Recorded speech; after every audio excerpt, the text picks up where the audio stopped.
नाजरीन अस्सलाम वालेकुम। IND टुडे न्यूज में आपका खैर मकदम करते हैं।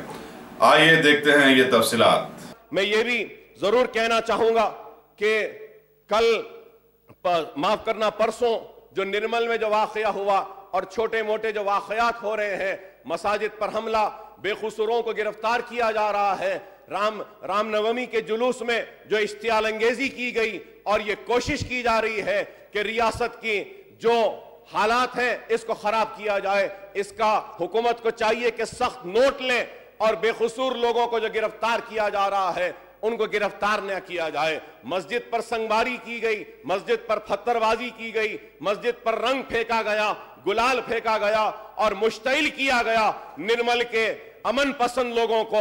और जब लोग अपने दिफा के लिए आगे बढ़े तो उनको पुलिस की ज्यादतियों का सामना करना पड़ा। मैं उम्मीद करता हूं कि हुकूमत इस ताल्लुक से नोट लेगी और इस रियासत में फिरका परस्ती को आगे बढ़ने नहीं देगी।